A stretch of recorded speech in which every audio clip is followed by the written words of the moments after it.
Welcome, YouTube friends and family, to the still Christmas decorated edition of the Wellness Homesteader.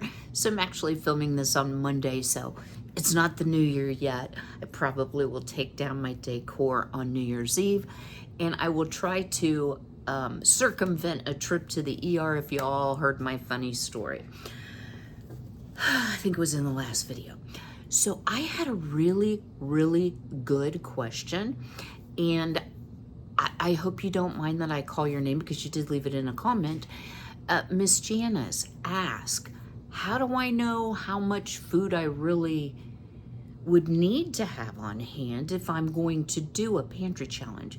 And that, my friend, is a very complex question, but I'm going to try to help you come up with a simple answer. I hope you'll stay tuned.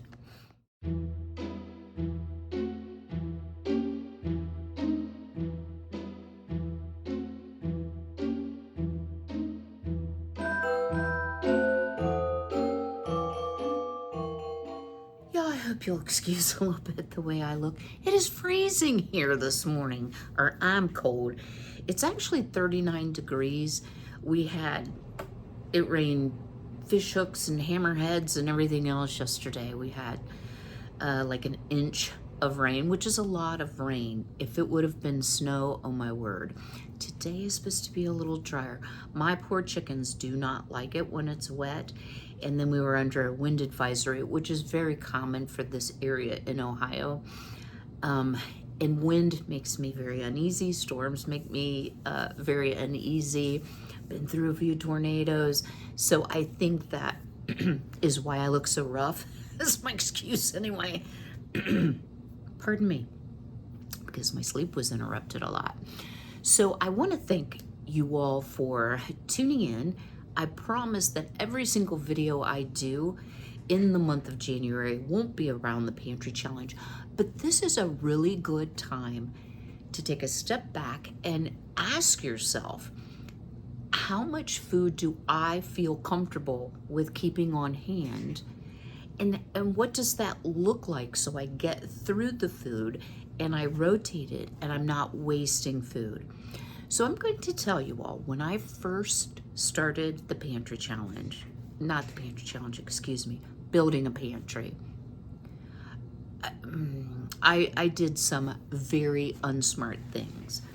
So for a long time, especially I think through the pandemic, it was rice and beans, rice and beans, rice and beans. Y'all, I love beans. Beans, that was a good purchase. Rice, don't like rice. I don't hate it, and I will eat it, but I eat very little rice. It's just not my thing.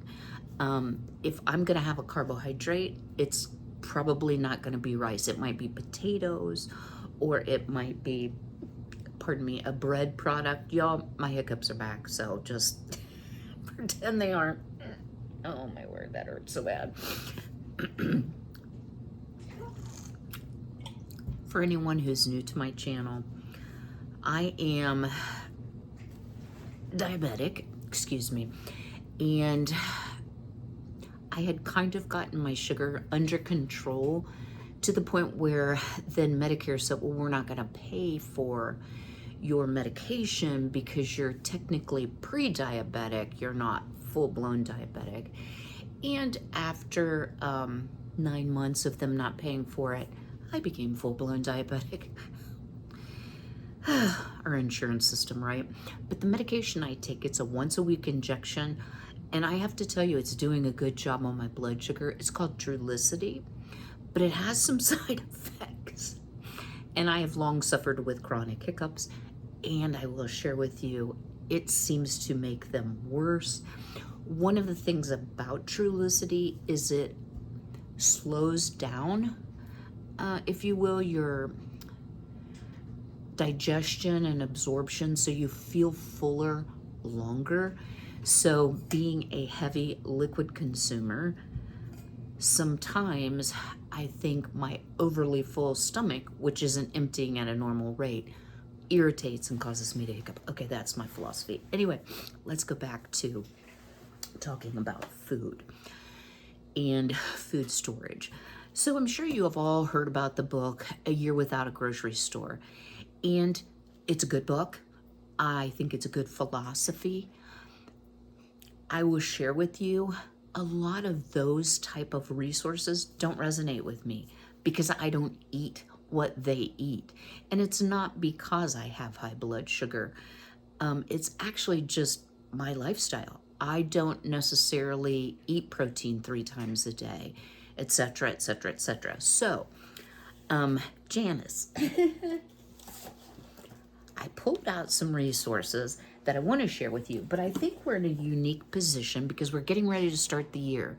And if you really want to understand your usage of food or your purchase history, start saving those grocery receipts. Now, I order all of my groceries online, and this is kind of jumping ahead into ways to save money.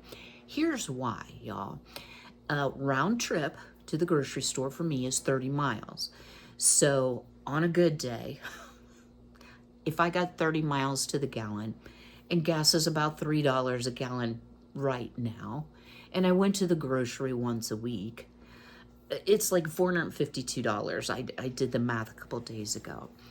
But I can have it delivered for free, for $89 a year. So that makes sense to me. So all of my receipts are online, and I am going to start pulling them down so that I can just see how my diet has changed. I know how it was before I had to worry about sugar and how it is now.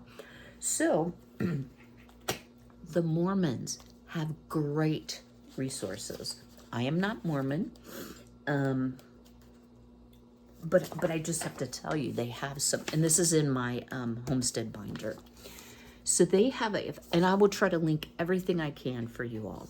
They have a 52-week food storage purchasing plan. So this is for 2 adults for 1 year. So in my case, I would just divide it by 2. So it's telling you to purchase something each week, and at the end of the time frame, you will have a full year's supply of food on hand. Okay, so it says 30 gallons of water, so it'd be 15 gallons of water. Y'all have way more than that stored, plus I have a rain barrel, so it depends on how much water do you drink, how much potable water do you need. 50 pounds of wheat. And I'm thinking for this, they're probably meaning whole grain wheat that you would grind. Not everybody has a grinder, right? And I'm not criticizing the Mormons. They have more resources than any other place I've found. 2 5-pound tubs of honey and 2.5 pounds of molasses. Well, that's great, unless you hate molasses. Some people do. I particularly love them. Love me some honey. I like everything sweet. Wonder why I'm diabetic. Drop me a comment if you know. I'm totally kidding, guys. I'm just going to skip around here. 20 pounds of pinto beans and 5 pounds of lima beans. Okay. Love pinto beans. Not as big of a fan of lima beans, but I will eat them. And some of these are repeats. 3 quarts of salad dressing. Yeah, I would need 3 quarts of salad dressing in my natural lifetime. It's just not, I would make homemade. I wouldn't buy it. So it will at least give you some ideas. The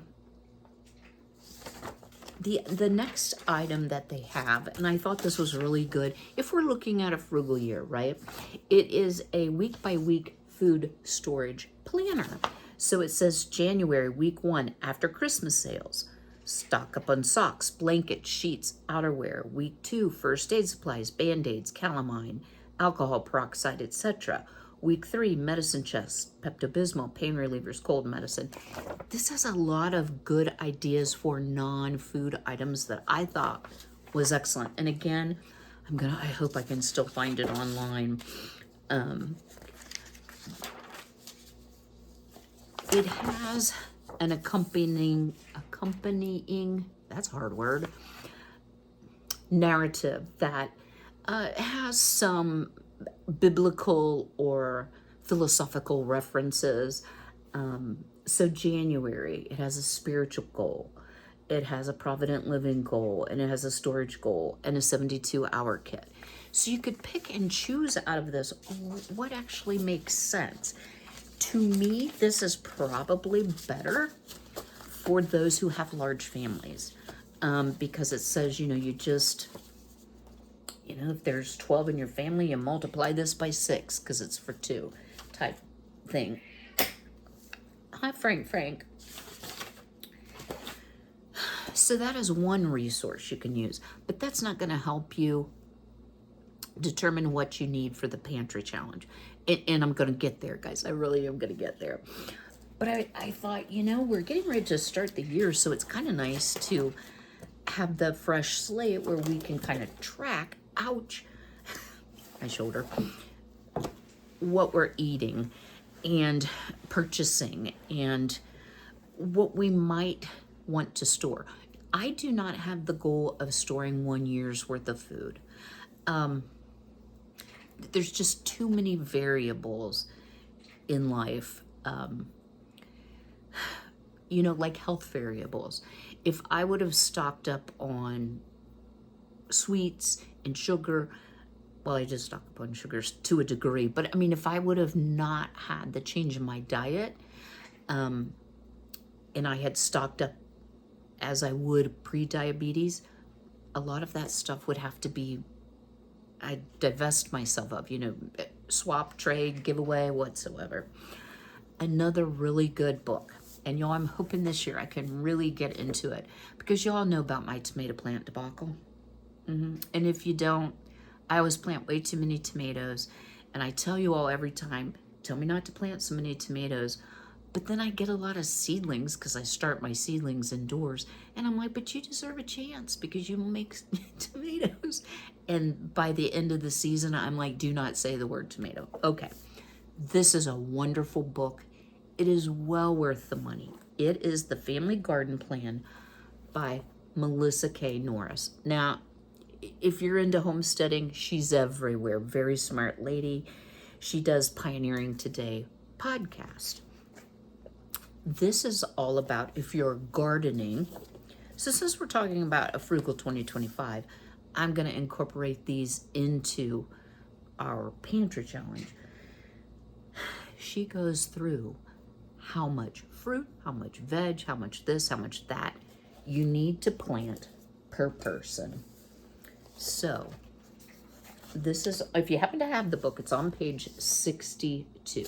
So it starts out here with fruit, and it talks about not only how much to plant per person, the average yield per plant, because you don't always know that. So I grow strawberries, so it says 20 to 25 plants per person.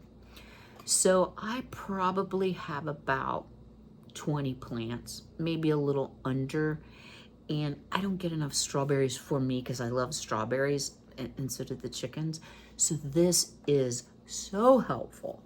It's the first thing that I've really found as a homesteader or a home gardener that really gave me some direction on how much I should plant. Now, then we go over to the next chart, which is vegetables. Y'all don't laugh at me. I want to. So tomatoes. 5 plants per person. I always have over 20. And each plant will yield 7.5 to 22.5 cups, depending on the type of tomato, 5 to 15 pounds per plant. So it helps you allocate your garden space to the things that you like. It's not telling you you need this much rice and you need this much beans. It's saying if you want to preserve food to eat in the off season, here's what you can expect from your garden. I think it's just an amazing book. In addition, and it's beautifully illustrated, has a ton of worksheets. Let me just get to the table of contents. So planting your food crops, planting your garden space, choosing your plant variety and seeds, getting garden in the ground, caring for it, bringing in perennials, herbs and edibles, advanced topics. This is a great book. Now, this says 25. It may be less on Amazon. I will also link this for those of us who home grow. So am I going to plant 20 tomato plants? Well, I'm going to plant more than 5. I'll already tell you that. Tomatoes are one of my favorite foods of all times. I can a lot of them. I make sauces. It takes a lot of tomatoes to make your own sauces. And especially if you're doing paste tomatoes, they're very small, so they don't yield as much in volume. So anyway, so that is another method that you can use in planning for 2025 and how you're going to meet your family's needs. I will tell you one of the ways that I think I save the most money. I use a lot of herbs and spices because I have to limit salt and sugar.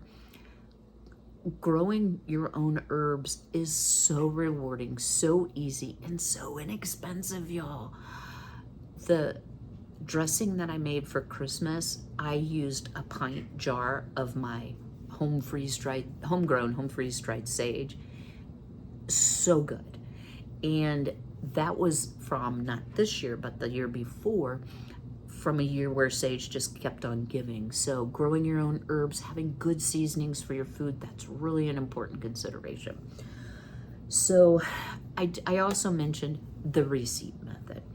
So you can take your receipts over, say, a 90-day period and say, okay, in 90 days, I have this much coffee, I have this much soda, I have this much bread, depending on what your shopping habits are, whether you make your things homemade, whether you consume that product or not.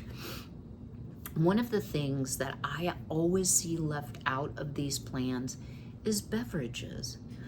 Like, you gonna take my coffee away, folks? I don't drink a ton, but I gotta have my morning coffee, right? Or usually I have my morning coffee.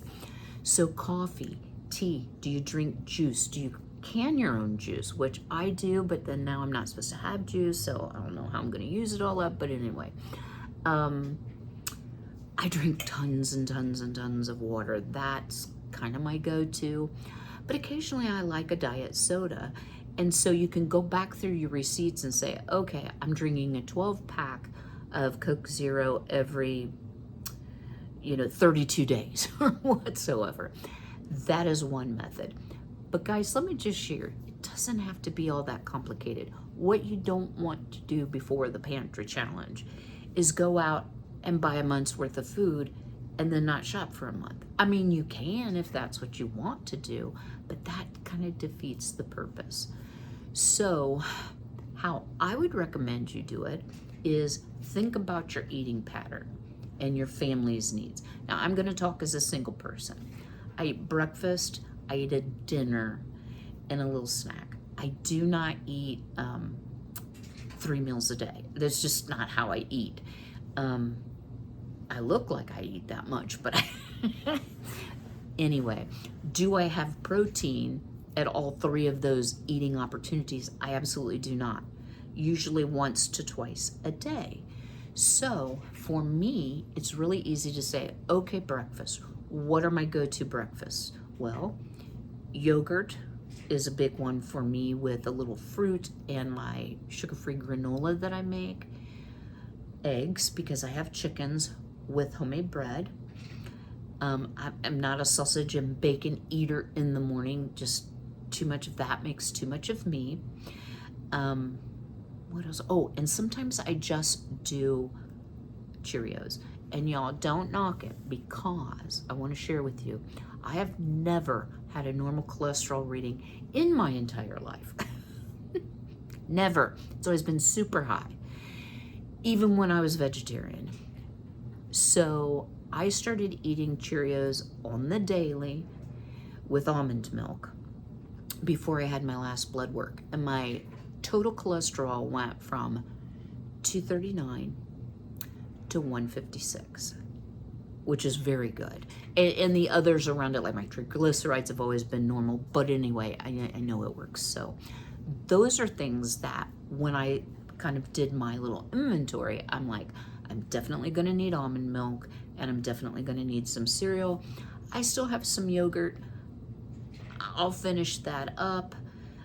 Miss Winona's laying, so I have eggs. I don't need to buy any eggs. And I have plenty of whole grains to make my bread, you know, as I need it. So that's kind of how I thought about breakfast. And I have plenty of coffee on hand, plenty of coffee stores. If you're not sure how long it takes you to go through something besides the receipt method, I'll take a Sharpie and write, you know, 12:29 or 12:30, whatever today is, on the bag. When I open the bag of coffee beans, I buy it in 2-pound bags, and then I can tell exactly how long it lasts. And I don't go through that much coffee, only having it in the morning, 2 cups, but still 2 5-ounce cups. So anyway, so my dinner, which a lot of people would call lunch, I try to have a protein, I try to have a starch, and I try to have a veg. So what are my protein options? Well, beans are often my protein option. I love beans. Or maybe some meat like chicken or fish or beef. I have plenty in the freezer. So sides, I have tons of home canned vegetables. Don't need any of those, but you want to think about that as well. And then for carbs, I do eat potatoes, and so I kind of had to do a little inventory there and make sure I had enough. I did not grow potatoes last year. Might do it this upcoming year.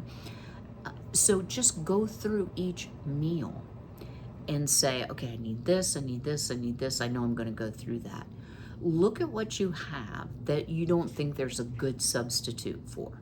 So I can make my own almond milk. It's a pain, and it doesn't taste nearly as good.